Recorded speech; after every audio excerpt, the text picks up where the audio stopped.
अब बात बिहार की। बिहार में चुनाव की बयार है, ऐसे सियासी बयानों की बौछार शुरू हो चुकी है। कांग्रेस अध्यक्ष मल्लिकार्जुन खड़गे बिहार के बक्सर आए और सीएम नीतीश और पीएम मोदी के खिलाफ सियासी बांध छोड़कर बैरंग दिल्ली लौट गए।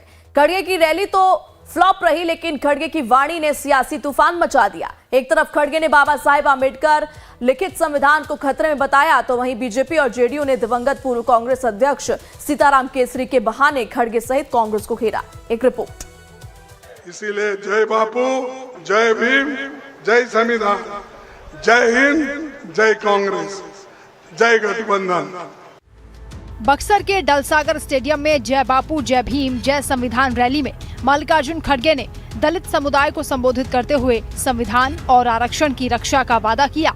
बिहार में दलित वोटर्स की हिस्सेदारी करीब 16% है और कांग्रेस इस वोट बैंक को मजबूत करने की कोशिश में जुटी है। खड़गे ने बीजेपी और जेडीयू गठबंधन पर निशाना साधते हुए इसे अवसरवादी करार दिया और नीतीश कुमार पर कुर्सी की राजनीति का आरोप लगाया, तो बीजेपी समेत जेडीयू ने खड़गे पर पलटवार किया। नीतीश कुमार जी, आप किनसे मिले? जो गांधी जी को मारे उन लोगों से मिले।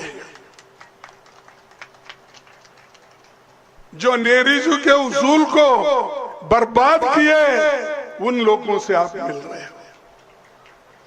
देश के लिए जो इंदिरा गांधी जी ने अपना जान न्यौछावर किया, उन लोगों को जो उनके खिलाफ जो लोग मारने उनके साथ आप गए। खड़गे साहब को जब देखते हैं कि कांग्रेस के सोने के चम्मच लेकर जन्म लेने वाले राजकुमार राहुल गांधी के सामने कलजोर कर खड़ा होते हैं और राहुल गांधी के इशारा जब करते हैं तो बोलते हैं और जब इशारा करते हैं तो चुप हो जाते हैं।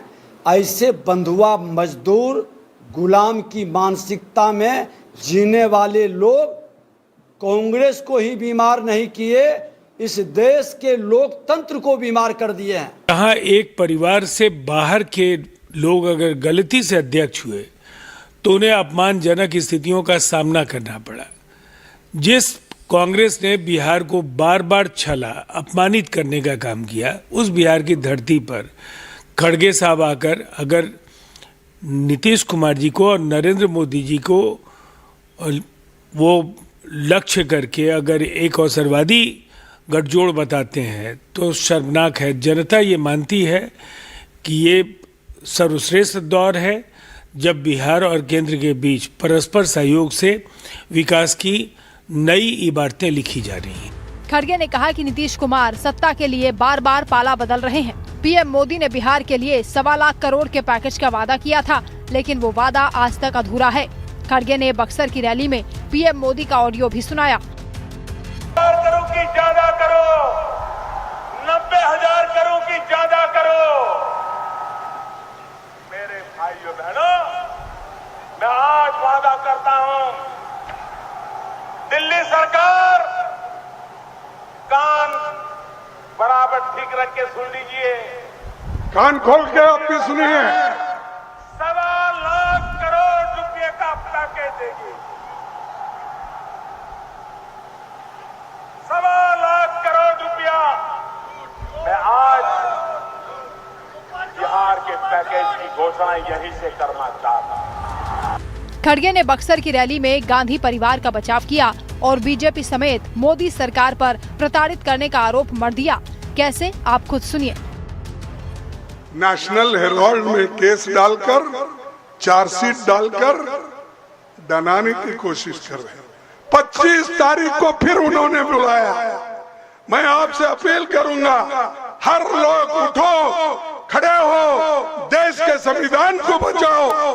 गांधी फैमिली देश के लिए मर मिटी। अगले 5 साल भी देगी, काम के देख कर देंगी और विकास चाहती है बिहार की जनता। और मोदी जी के बहुत दिल के करीब है बिहार। नीतीश जी के नेतृत्व में बिहार आगे बढ़ा है और गठबंधन जो भारतीय जनता पार्टी, जेडीयू और अन्य दलों का है, ये सब मिलकर चुनाव लड़ेंगे और बिहार में एक बार फिर सरकार बनाएंगे। खड़गे वार पर बिहार के डिप्टी सीएम विजय सिन्हा समेत जेडीयू प्रवक्ता राजीव रंजन ने तीखा प्रहार किया। खड़गे साहब बहुत बुजुर्ग और वरिष्ठ नेता हैं। इनको देखते हैं तो श्रद्धेय सीताराम केसरी जी नज़र आते हैं और हमको लगता है कि श्रद्धेय सीताराम केसरी जी को किस तरह से अपमानित कर करके कुर्सी से खींचकर बेइज्जत करके भगाए थे, क्योंकि वो बिहार का बेटा थे और स्वाभिमान से राष्ट्र के हित में राजनीति की बात कर दी है। सोनिया गांधी को पचा नहीं। हैरानी है, अब मल्लिकार्जुन खड़गे जी कांग्रेस के बड़े नेता हैं, राष्ट्रीय अध्यक्ष हैं, लेकिन कांग्रेस का इतिहास वो जानते ही नहीं है। हैरानी है इसलिए कि जिस कांग्रेस ने इस देश के लोकतंत्र को कलंकित किया है, इस देश में संविधान की हत्या की, जिसने न्यायपालिका के पर कतरे, जिसने प्रेस की आजादी छीनी। खड़गे ने बक्सर की रैली में राहुल की तारीफ में कसीदे पढ़े और पीएम मोदी समेत आरएसएस को भी निशाने पर लिया, तो जवाब में बीजेपी और जेडीयू की ओर से भी पलटवार हुआ। हम सत्ता के लालची नहीं हैं। अगर लालची होते तो आज राहुल गांधी कन्याकुमारी से लेकर कश्मीर तक जाते हैं पैदल। अरे ये मोदी और उनके शिष्य लोग 4 कदम भी नहीं चलते, सिर्फ इन्हों कब चलते मालूम है? आरएसएस का वो क्या होता है, तुमड़ी बजाते, उस वक्त 1-आधा किलोमीटर चलते हैं। अगर वो परिवार भ्रष्टाचार ही करेगा तो आखिरकार जांच एजेंसियों को तो अपनी कार्रवाई करनी है।